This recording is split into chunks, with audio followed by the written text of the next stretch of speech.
Welcome, everyone, to Coffee with a Codex. My name is Dot Porter.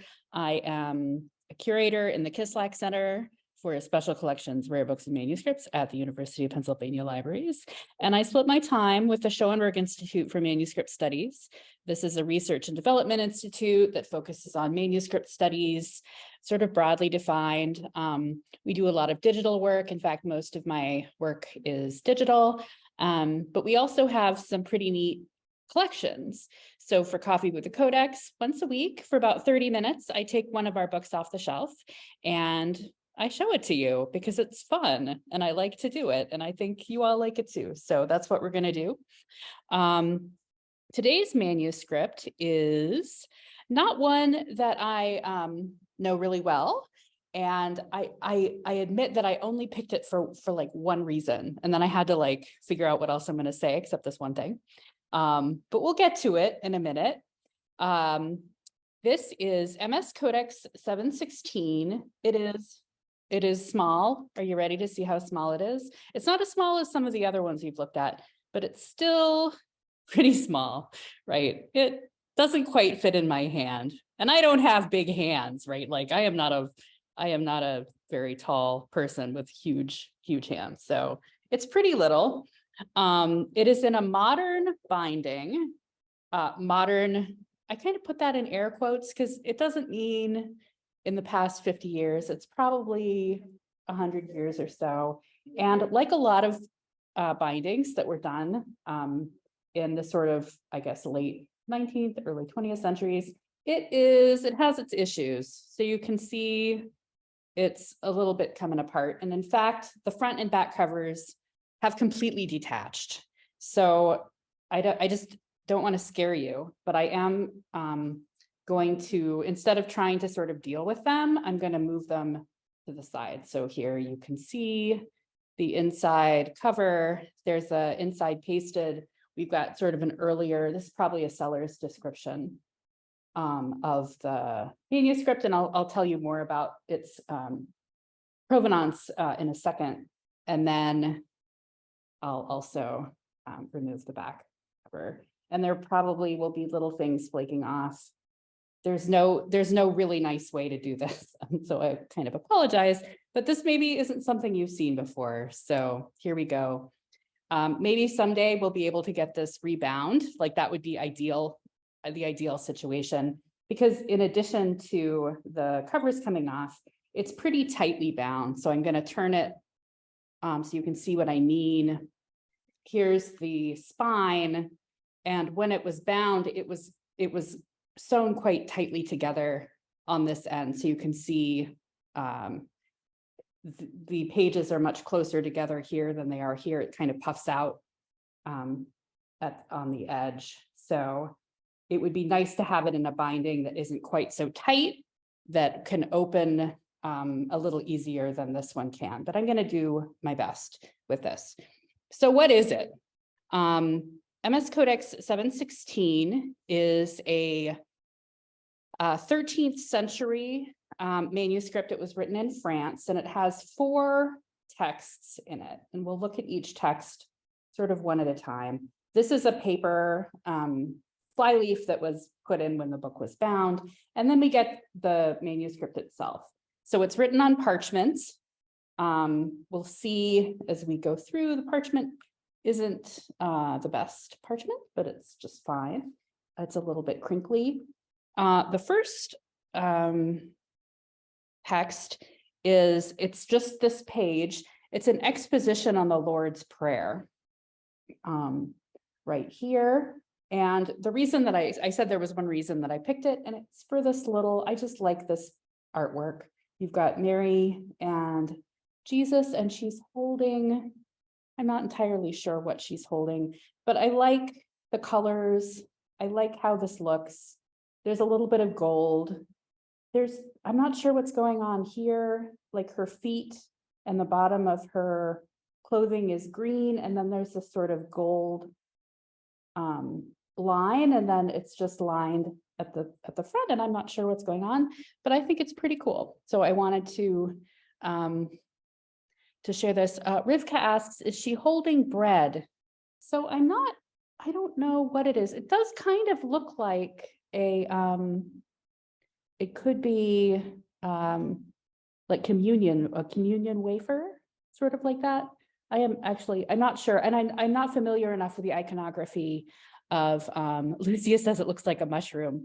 I'm sure there's iconography behind it. And if I was more familiar with it, I would know more. I wonder if let's see, all it says in the record is illuminated Madonna and child. So it doesn't really say anything about that. But I like that a lot. So we open with this one page thing about the Lord's Prayer. And we're going to see here and elsewhere, there's some different people who are writing in this book. So there's sort of the main writing here. And according to the record, this is early 1200s, sort of in the early part of the 1200s. But somebody has added something here. This is a little bit later. And across the top, again, there is a page number here in pencil. There's actually 2 page numbers. And this is sort of interesting. So I think that's 29, which if we're starting with 29 on the first page, what that's telling me is that there's actually 28 leaves that were before this that are missing now.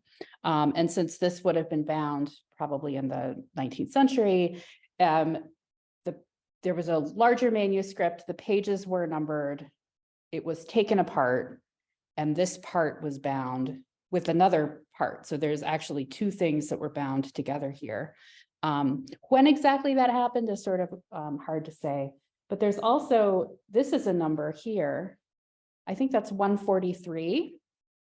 So again, what this is implying to me is that there was at 2 different times in the past, there was a larger book that this was a piece that was taken, and suddenly first it's page 143 and then later it's page 29, which is kind of interesting and typical, like something that happens a lot. The page numbers that for our book that we're the version that we have, that is this little book, there are actually page numbers down, or folio numbers, I should say, down here. So this is page 2. So if I'm going to talk about a page number, these are the page numbers that I'm going to refer to, because this is the number it is in this book. But this historically, this was first, it was page 144, and then it was page 30. So after that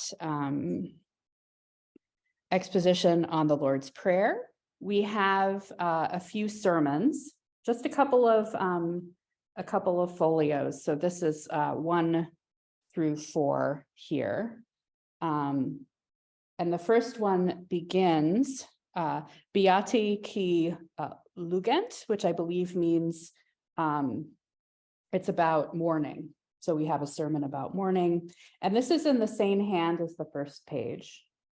So we have 4 leaves. Come on. Here we go. Here. So that's the end of our first little sermon. And then our second sermon begins here. And this is page 3 and 4. Here's another sermon and another. And here, this is actually incomplete. So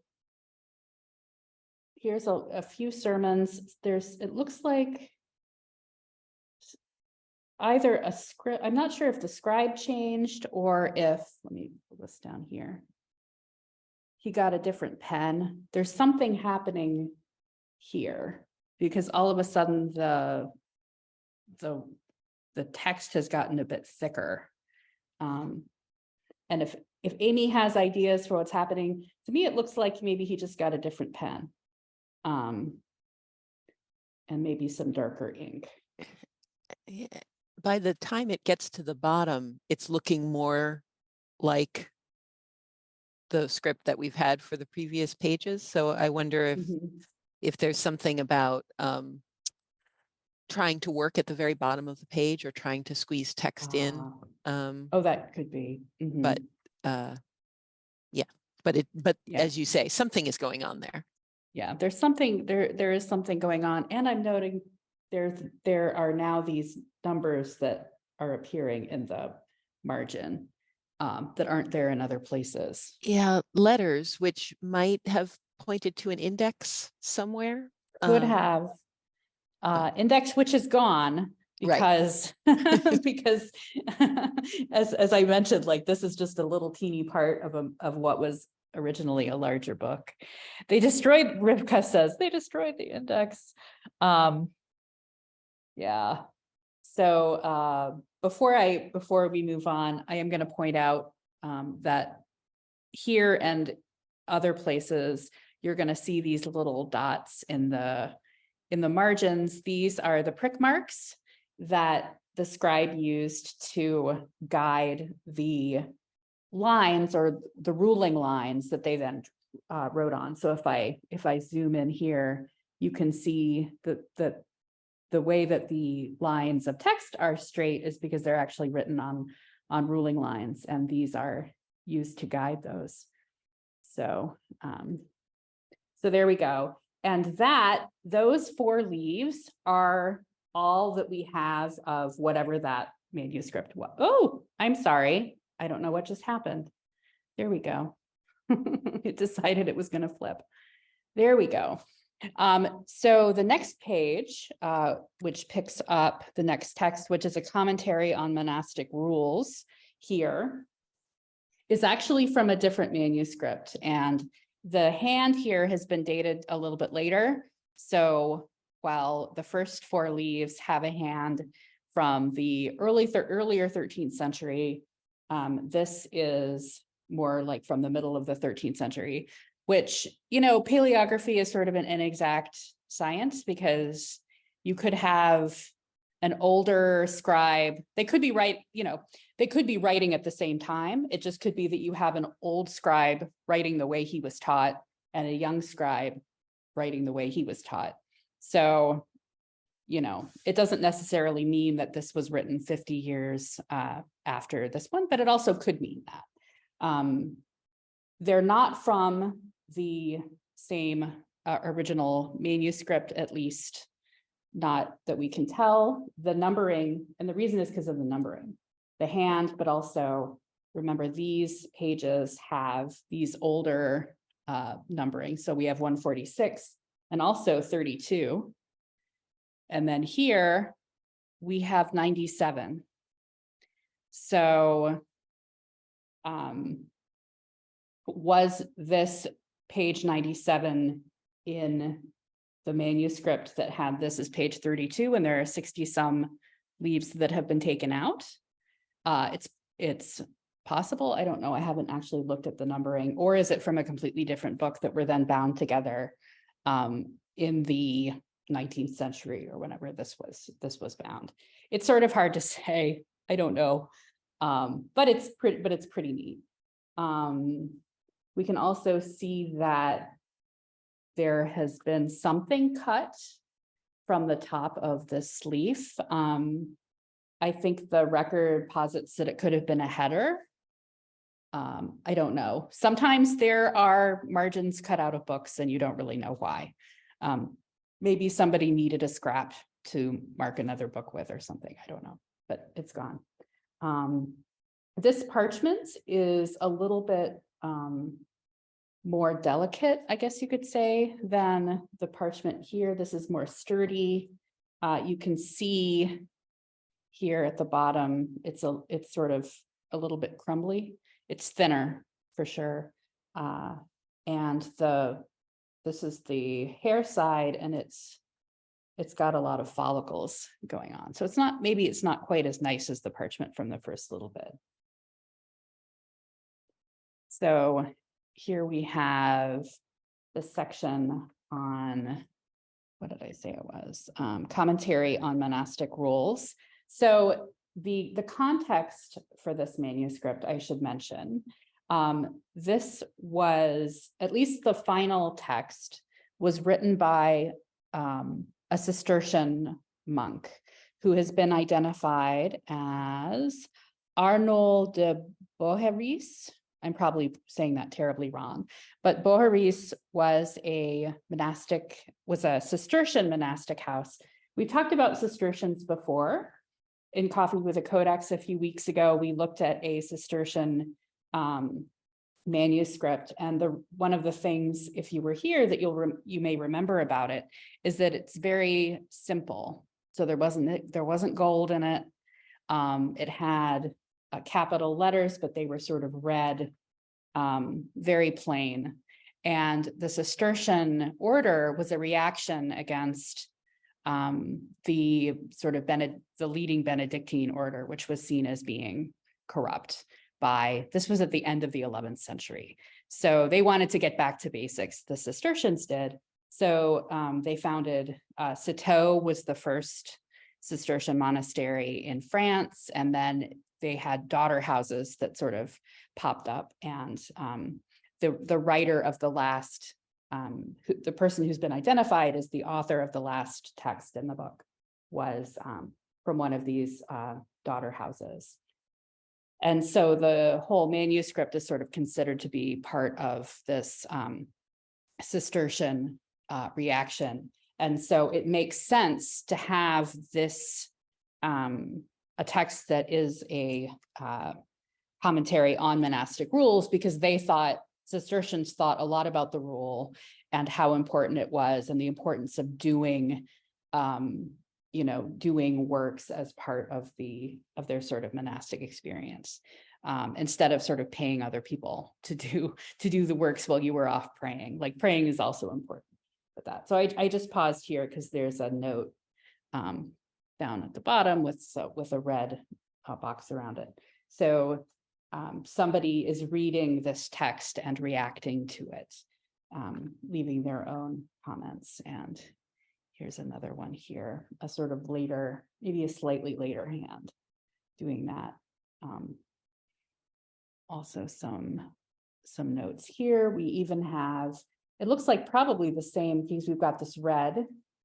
We have somebody has come in and is making some,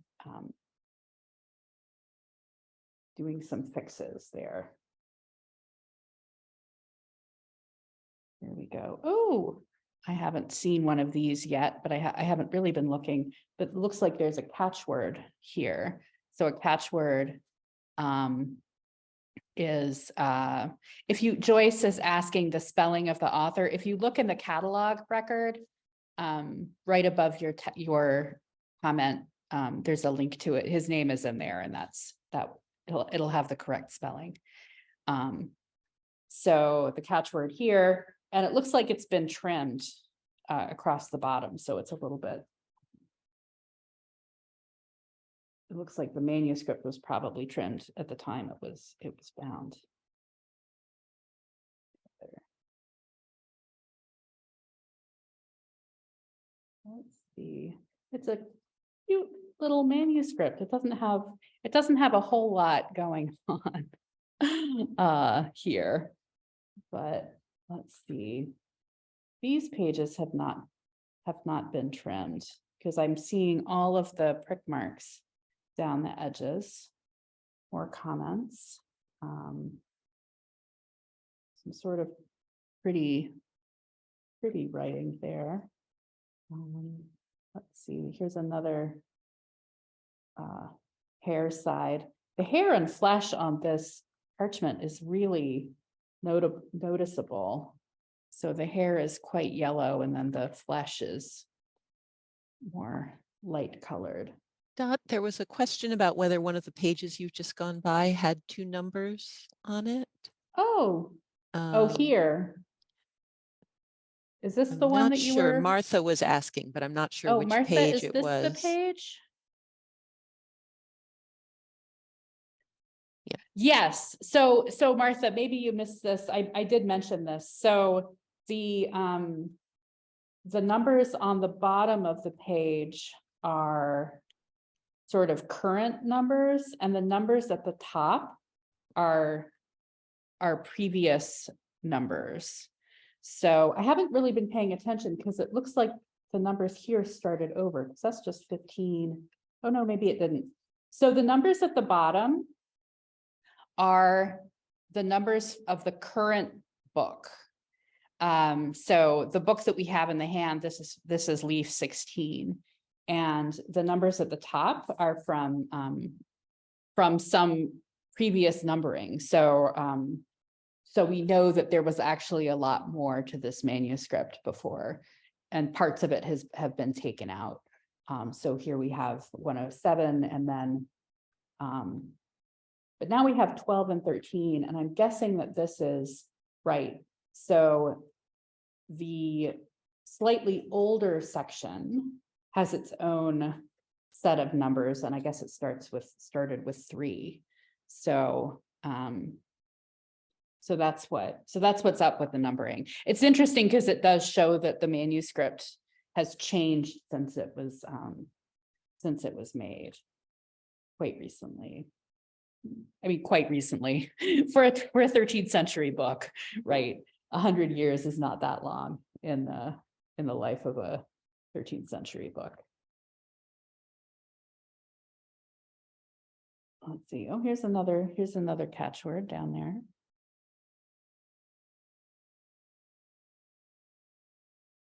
Let's see.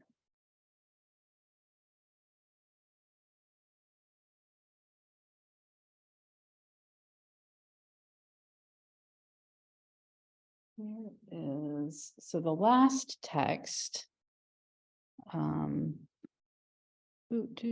is on 30. So let's get to that, because this is the text that the manuscript is actually named, that we name it for. So the title in the catalog is for this text here, and that's the Speculum monachorum Beati Bernardi. So here's monachorum, which is the mirror of the monks of the Blessed Bernard. Bernard being Bernard of Clairvaux, who was one of the great Cistercian fathers. So he wasn't the founder of the order, but Bernard of Clairvaux is like really well known as particularly as one of the great Cistercian writers. But Bernard didn't write this, right? We say that it's attributed to him. Like a lot of texts in the Middle Ages, somebody sort of decided that it was him, and so a lot of the older manuscripts have him as the author. As we know, there are this Arnoul fellow is identified as in the 17th century as being the author. And so since the 17th century, we've been saying that it's actually by this person, although I was doing a little bit of reading and discovered that in fact, this is a very popular text. There are 200 some copies of this text that survive. So it was copied. A lot of them are later. This is actually one of the earliest ones. It's probably within 100 years or so of Arnold's life. Most of them are 14th and 15th century copies. And he is identified as the author in one of them. And so is this person, this is actually a question, like, is this person really the author?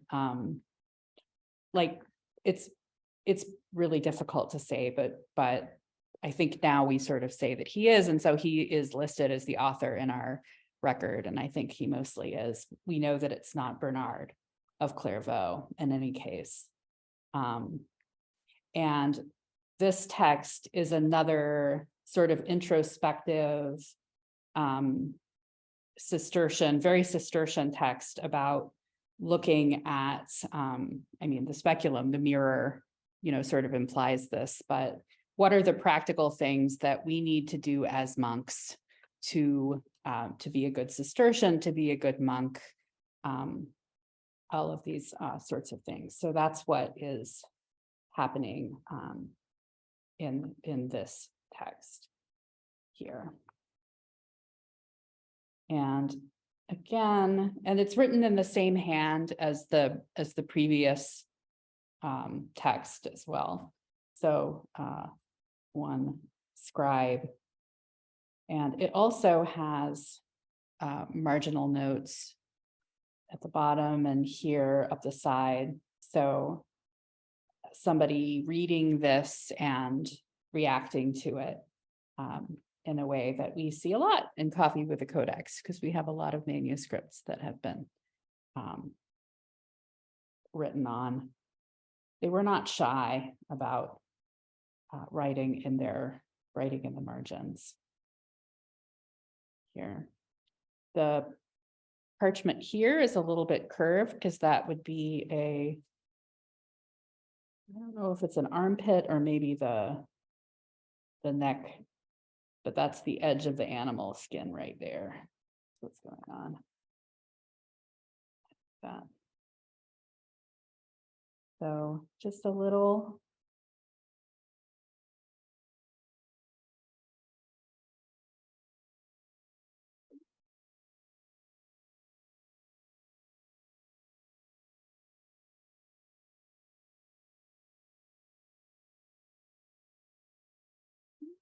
One more catchword down there.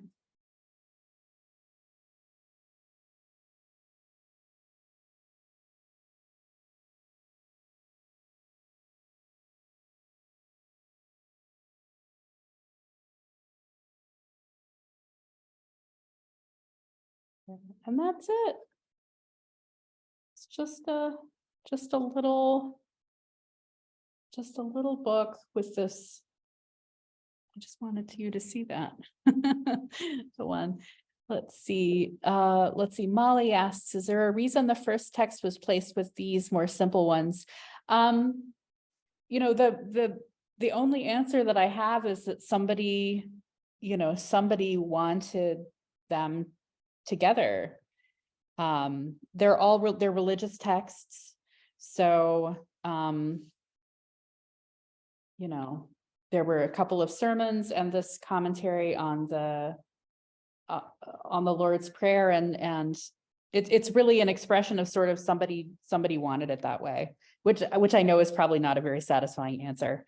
But for a lot of these, that's the kind of obvious answer. So Joyce is asking what the catchword. So the catchword is at the end of a quire, which is like the way the manuscripts are made is you have sheets of parchment that are folded into little booklets that we call quires or gatherings, and then they're sewn together. And the catchword is the first word. It's the end of a quire, and you put the word here that's the first word at the top of the next quire, and it helps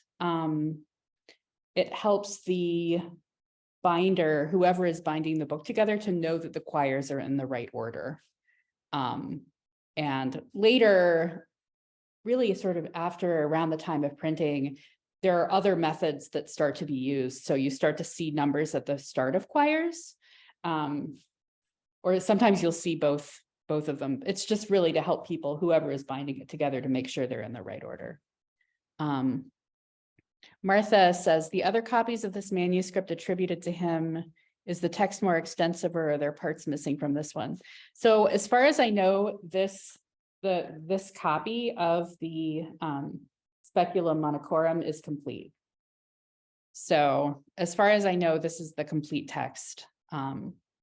And I believe of the two, at least from this article that I read, of the 200 copies that we know, only one of them is attributed to him. So just the one. Most of them, like here, it's attributed to Bernard of Clairvaux.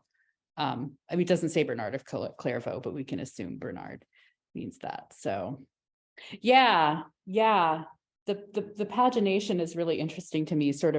I like to sort of imagine what other, like maybe other parts of this book are floating around somewhere. Like maybe there's another book that has the same style of page numbering and you know, it would be neat to find it. I don't know how we would, but it's neat to think about. So that's all I have for you for MS Codex 716. I'm gonna, for my last little magical trick, I'm gonna put the covers back on because that made me very uncomfortable. So I'm gonna wrap it back up. There we go. All right. And thanks so much for coming. And I hope I'll see you all again next week. So take care, everybody.